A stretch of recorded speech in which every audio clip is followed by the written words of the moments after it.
नमस्कार दोस्तों, मैं Rakesh Kumar, motivational speaker and business coach. दोस्तों, क्या वाकई में सेकंड कोल्ड वार स्टार्ट हो चुका है? दोस्तों, इसके लिए पहले हमें कोल्ड वार को समझना पड़ेगा कि कोल्ड वार होता क्या है। दोस्तों, कोल्ड वार या शीत युद्ध एक ऐसा वार होता है जिसमें ऐसा माहौल बनाया जाता है कि कभी भी इन देशों के बीच युद्ध शुरू हो सकती है, परंतु युद्ध की नौबत ही नहीं आती है। इसीलिए विशेषज्ञ इसे छद्म युद्ध भी कहते हैं या झूठा युद्ध भी कहते हैं। कुछ विशेषज्ञ यह भी मानते हैं कि यह एक सोची समझी राजनीति होती है जिसमें दुनिया के अन्य देशों को अपनी ओर या अपनी गुट में मिलाने की या अपनी तरफ लाने की कोशिश की जाती है। और ऐसा कहा जाता है कि यदि आप हमारी तरफ आएंगे तो हम आपको एक शक्तिशाली संपन्न देश बना देंगे और साथ में हम अपने बिजनेस का माहौल देंगे, हम आपके साथ बिजनेस भी करेंगे या आपके साथ व्यवसाय को बढ़ावा देंगे। इसीलिए कुछ विशेषज्ञ इस तरह के वार को एक मॉडल का रूप देते हैं या एक मॉडल कहते हैं। वह कहते हैं यह एक तरह का फियर ऑफ बिजनेस मॉडल होता है। यह फियर ऑफ बिजनेस मॉडल मतलब लोगों के अंदर फियर पैदा की जाती है, अन्य देशों के अंदर फियर पैदा की जाती है कि कभी भी युद्ध हो सकता है। दोस्तों, कोल्ड वार 2 को समझने से पहले हमें प्रथम कोल्ड वार की परिस्थितियों को जानना पड़ेगा, समझना पड़ेगा। वह कौन से देश थे जिनके बीच प्रथम कोल्ड वार हुआ। दोस्तों, द्वितीय विश्व युद्ध के काल के बाद में संयुक्त राज्य अमेरिका और सोवियत रूस के बीच उत्पन्न तनाव की स्थिति को शीत युद्ध के नाम से जाना जाता है।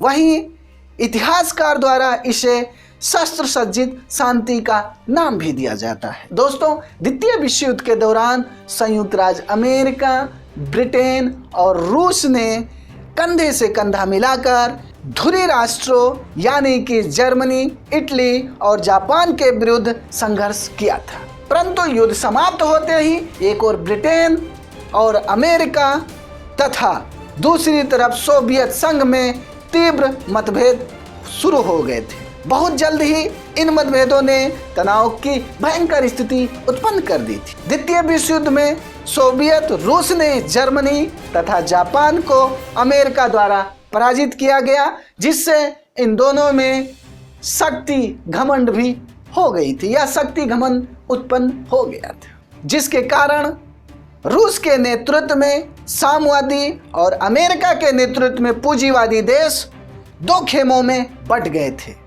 इन देशों में आपसी टकराहट आमने सामने कभी नहीं हुई, पर ये दोनों गुट इस प्रकार का वातावरण बनाते रहे कि युद्ध का खतरा कभी भी सामने दिख सकता है या दिखाई पड़ सकता है। वहीं इस समय कुछ ऐसी परिस्थितियां भी उत्पन्न हुई जिन्होंने शीत युद्ध की अग्नि में घी का काम किया। वह परिस्थितियां थी जर्मनी में बर्लिन की दीवार को खड़ा करना, कोरिया युद्ध, सोवियत रूस द्वारा परमाणु परीक्षण, सैनिक संगठन का निर्माण, हिंद चीन की समस्या, यूट्यूब विमान कांड तथा क्यूबा मिसाइल संकट आदि। दोस्तों, यह युद्ध 1947 से लेकर 1991 तक चली।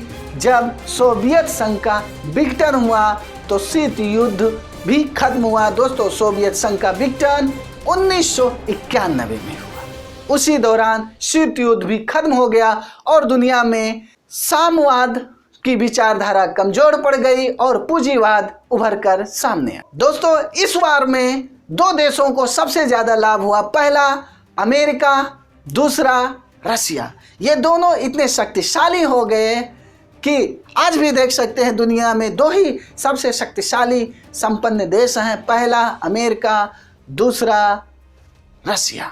दोस्तों, वह परिस्थितियां जो 91 में खत्म हो चुकी थी, अब अमेरिका और चाइना के बीच दूसरे रूप में निकलकर सामने आ गई हैं, या यूँ कह सकते हैं जो परिस्थितियां 1991 में खत्म हो गई थी, शीत युद्ध, प्रथम शीत युद्ध खत्म हो गया था, अब वह शीत युद्ध अमेरिका और चाइना के बीच कोल्ड वार 2 के रूप में निकलकर सामने दिखाई देने लगा है या सामने आ गया है। दोस्तों, इस समय अमेरिका और चाइना एक दूसरे पर कोविड-19 वायरस को लेकर आरोप पे आरोप लगा रहे हैं। अमेरिका कह रहा है कोविड-19 जो वायरस है वो चाइना से आया है, वहीं चाइना कह रहा है यह अमेरिका से आया।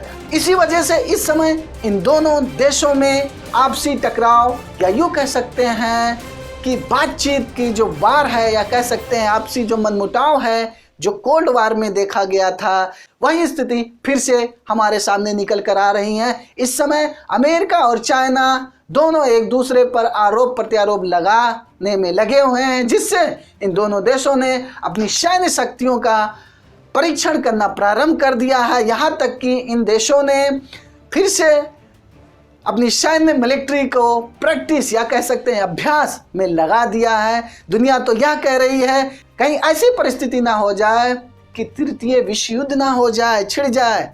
लेकिन दोस्तों मुझे यह नहीं लगता कि तृतीय विश्व युद्ध होगा। क्यों? क्योंकि अगर तृतीय विश्व युद्ध हुआ तो दुनिया की लगभग 80% जनसंख्या खत्म हो जाएगी। वह यूं क्योंकि आज हर देश, या यूँ कह सकते हैं आज अगर अमेरिका चाइना के बीच युद्ध हो गया तो दोस्तों ये मान के चलिए दोनों ही परमाणु संपन्न देश हैं। और परमाणु संपन्न देश जब आपस में वार करेंगे, आपको पता होना चाहिए कि एक परमाणु बम किसी भी देश के लिए कितना हानिकारक, कितना विध्वंसकारी होता है, जिसको आपने द्वितीय विश्व युद्ध में देखा दोस्तों कि अमेरिका ने 1945 में 6 अगस्त और 9 अगस्त जापान के हिरोशिमा और नागासाकी पर परमाणु बम गिराए थे, जिससे वह शहर पूरी तरह तबाह हो गए थे। और आज भी उन शहरों की स्थिति वैसे ही है। आज भी वहाँ लूले लंगड़े, या यूँ कहिए कि वहाँ पैदा होने वाले जो बच्चे होते हैं उसमें परमाणु से संबंधी या रेडिएशन से संबंधित कुछ ना कुछ संक्रमण उनके अंदर पाई जाती है। उसका असर उन पर अभी भी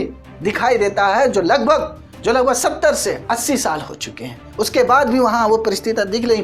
तो दोस्तों क्या आपको नहीं लगता है कि इस समय दुनिया राजनीतिक तौर पर, या यूँ कह सकते हैं जिस तरह से प्रथम कोल्ड वार में कुछ विशेषज्ञों ने कहा कि एक सोची समझी राजनीति होती है, वार नहीं होता है, एक व्यवसाय होता है या फियर ऑफ बिजनेस मॉडल होता है। दोस्तों आपको भी ये समझना पड़ेगा, आपको ये सोचना पड़ेगा कि वाकई में कोल्ड वार 2 स्टार्ट हो गया है और इसका फायदा इस बार किसको होने वाला है। क्या अमेरिका फिर से वैसे ही शक्तिशाली देश बन के उभरेगा या वैसे ही बना रहेगा, या चाइना एक नए शक्ति के रूप में दुनिया के सामने निकल कर आएगा। दोस्तों देखते हैं क्या होता है कि भारत किसके पक्ष में जाता है, वह अपने मित्र अमेरिका के साथ जाता है या अपने पड़ोसी चाइना के साथ। दोस्तों आपको एक चीज जानना होगा कि हमारे जो प्रधानमंत्री जी हैं उनके सबसे बेहतरीन मित्र हैं अमेरिका के राष्ट्रपति डोनाल्ड ट्रंप हैं। तो दोस्तों देखना यह होगा क्या भारत के प्रधानमंत्री अमेरिका के साथ जाते हैं या चाइना के साथ, या फिर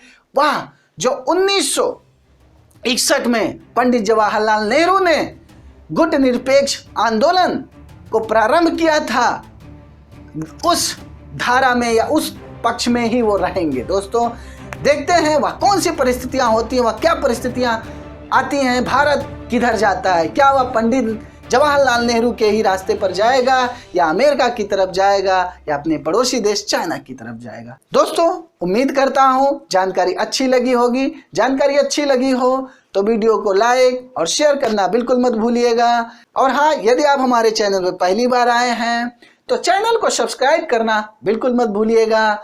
वीडियो देखने के लिए आपका बहुत बहुत धन्यवाद।